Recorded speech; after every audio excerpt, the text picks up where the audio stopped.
안녕하세요. 여기는 여한이사회 유튜브 채널입니다. 저는 정보통신이사 정겨운입니다. 오늘은 불면의 한의학적 치료에 대해서 이야기해 보겠는데요. 주위에 보면 아직도 코로나 블루를 겪고 계시는 분들도 많고 바쁜 현대사회를 겪으면서 불면, 불안 이런 것들을 일상처럼 겪고 계시는 분들 많죠. 오늘은 이와 관련하여 말씀을 나누어 주실 정희진 원장님 모셨습니다. 간략히 소개 부탁드릴게요. 네, 안녕하세요. 저는 서울 강동구에서 불면, 우울증, 공황장애를 진료하고 있습니다. 마음이 닿는 진료, 몸이 맑아지는 치료를 추구하고 있는 맑음한의원 원장 정희진입니다. 네, 반갑습니다, 원장님. 네, 현재 불면, 불안 이런 진료를 하고 계시는데요. 어떻게 이런 진료 과목을 진행하게 되셨을까요? 여기에는 저의 개인적인 이야기가 좀 필요할 것 같은데요. 제가 한의사 국가고시 보기 직전 5개월 전에 출산을 했거든요. 당시에 산후 우울증도 상당히 심했었는데요. 당시에는 일단 모든 감정을 덮고 시험 준비를 했습니다. 그리고 국가고시가 끝나고 한의사가 되고 나서 건강검진을 받았는데요. 그때 갑상선암 선고를 받았습니다. 정말 그때 생각이 지금도 하면 너무 절망적이었고 진짜 기 막히고 눈물 나고 뭐 말도 못하는 여러 가지 감정을 겪었는데요. 당시 이제 불면증이나 우울증, 불안 증세를 같이 겪게 되었었습니다.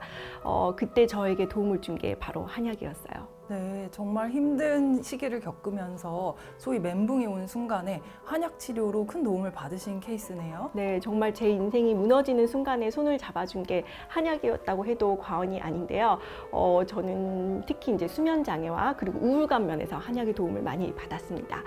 감정과 수면을 어떻게 한약이 도와줄 수 있는지 의문을 가지시는 분들이 상당히 있을 수 있을 것 같아요. 오늘 그 얘기를 해볼 텐데요. 감정이나 불안, 우울감 이런 것들은 그 발현 요인이나 증상의 양태 그리고 병리 기전이 매우 복잡하고 다양합니다. 그런데 한의학적으로 변증이라는 분석 과정을 거쳐서 처방을 하게 되면 한약이 굉장히 큰 효과를 발휘할 수 있습니다. 네, 같은 약도 누구에게 어떤 식으로 쓰이냐에 따라서 되게 다를 것 같은데요. 원장님의 경우는 어떠셨을지 궁금해요. 네, 일단 저는 저의 증상을 해결하기 위해서 저의 우울감과 갑상선 문제의 출발점부터 찾아봤습니다. 그랬더니 그 시작은 바로 제가 생각이 많다라는 거였어요. 저는 한번 생각이 들면 꼬리에 꼬리를 물고 멈출 수 없는 성향의 사람인데요. 이런 성향의 분들은 스트레스를 받거나 긴장하는 상황에서 복부울체가 오면서 자주 체하거나 두통이 오는 경우가 많습니다. 왜 저희가 기가 막히다 이런 표현을 하잖아요. 네. 한의학적으로는 기가 울체된다는 표현을 이렇게 한 건데요. 또 다른 말로는 사려과다, 사려상비라고도 하죠. 현대적으로 해석하면 교감신경에 항진이 됩니다. 이게 심해지면 불면, 어지러움, 이명까지도 오게 됩니다. 이럴 때 이렇게 생각이 많고 꼬리를 무는 증상으로 인한 기의 울체를 푸는 처방을 쓰게 되면 엄청난 효과를 볼 수가 있는데요. 저는 이 처방이 감히 제 인생 처방이라고 말씀드릴 수 있거든요. 덕분에 저 같은 분들이 오시게 되면 저도 더욱더 자신 있게 이 처방을 권해드릴 수 있게 되고요. 그리고 제 경험을 바탕으로 이렇게 힘든 분들이 나아가시는 모습을 보면 정말 큰 보람을 느끼고 있습니다. 네, 원장님께서 직접 겪으신 것들을 통해서 인생 처방까지 만나셨는데 또 다른 형태의 불면 양상도 있는지 궁금해요. 네, 그럼요. 네, 저의 불면이 이제 굉장히 가라앉고 우울해지고 음적인 성향의 불면이었다면 반대로 불같이 화가 나고 표출되는 양적인 불면이 있습니다. 음과 양으로 구분을 하시는 네, 건가요? 맞습니다. 양적인 경우를 예로 들어보자면요. 제가 몇 년 전에 치료를 한 케이스인데요. 이분은 이제 외도한 남편분 때문에 굉장히 화가 나서 매일 울고 한 달을 거의 잠을 몇 시간 주무시지도 못하면서 지내다가 오셨어요. 정말 누워서 가만히 있다 보면 있을 수가 없어서 새벽에도 뛰쳐나가서 거리를 막 쏘다니다가 오시고 하셨다고 해요. 슬펐다가 화났다가 완전히 폭주기관차가 되신 거죠. 이분 불면의 시작은 분노, 바로 화입니다. 그래서 가슴 부위를 시원하게 하고 화를 흐트러뜨리는 처방을 제가 해드렸고요. 이분은 한약을 복용하시면서 일주일 뒤부터 잠을 주무실 수 있게 되었습니다. 네, 그러면 원장님께서는 이렇게 불면과 함께 나타나는 여러 가지 감정 상태를 같이 고려를 하면서 치료를 하시는 건가요? 네, 맞습니다. 불면은 몸의 불균형 상태로 인해서 오게 되는데요. 이 불균형을 초래하는 감정을 잘 살펴보면 많은 한의학적 변증에서 많은 힌트를 얻을 수가 있습니다. 인내, 분노, 불안이나 우울, 공포감 등의 그런 감정을 시작점으로 해서요. 간, 심, 비, 폐, 신으로 이어지는 반응과 증상 형태를 살펴봅니다. 네, 불면 환자한테서 이렇게 다양한 증상이 나타나는데 변증 과정에서 구체적으로 어떤 식으로 보시는지 설명을 조금 더 해주실 수 있을까요? 네, 제가 변증과 처방 과정에서 주의 깊게 보는 증상과 기준은 바로 신부체온과 자율신경의 흐름입니다. 먼저 신부체온이라는 것은요, 뇌나 몸의 중심부의 온도인데요. 사람은 잠이 들 때 신부체온이 급격하게 떨어지면서 잠이 들게 됩니다. 보통 불면 환자분들은 그 체온이 너무 낮아서 떨어질 체온이 부족해서 잠을 들 수 없는 그런 분들이 계시고요. 반대로 체온은 충분하지만 떨어뜨리는 기능이 작동을 하지 못해서 잠이 안 오는 분들이 계십니다.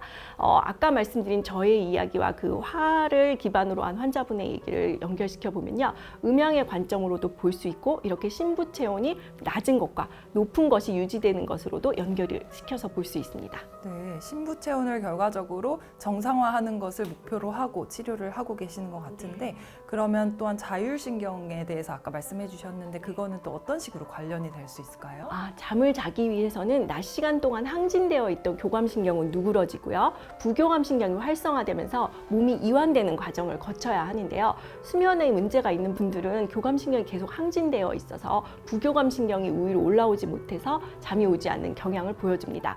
조금 더 이해하기 쉽게 저의 경우를 들어보면요. 저는 이제 생각이 많다 보니까 계속해서 교감신경이 항진되어 있는 상태로 유지되는 그런 경향이 있어요. 그래서 이로 인해서 소화불량과 두통이 생기게 되죠. 그러면 손발이 차지고 추위를 타게 됩니다. 이런 자율신경의 증상이 다시 이제 심부 온도와 연결이 되는 건데요. 이때 잠을 자려고 하면 심부 온도가 내려가야 하는데 내려갈 온도가 또 부족해서 잠을 못 잡니다. 이런 사람이 자게 되려면 심부 온도를 올려줘야겠죠. 네.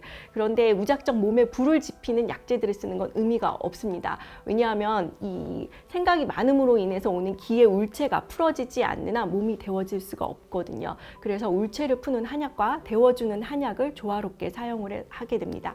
그러면 불면과 우울이 같이 해결되는 놀라운 결과를 볼 수 있습니다. 네, 굉장히 흥미있는 이야기네요.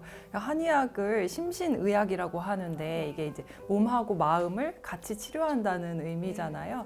정신과적으로 한약 치료가 정말 많은 도움이 되고 다양하게 활용될 수 있을 것 같아요. 네.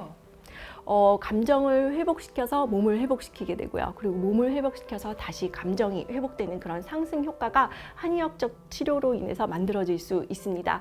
제가 한약만 말씀드렸지만 사실 침이나 뜸, 약침, 그리고 추나 치료, 부왕 모두 하나하나 치료가 의미 있고 굉장히 효과가 높습니다. 네, 우울증이나 불면 치료를 하면서 다른 신체 증상들도 함께 좋아진다는 결과를 얻기도 하는군요. 네, 맞습니다. 사실 저는 불면증과 우울증을 치료하면서 정말 많은 보람을 느끼고 있습니다. 삶의 질이 바뀌고 인생이 바뀌거든요. 제가 그랬던 것처럼요.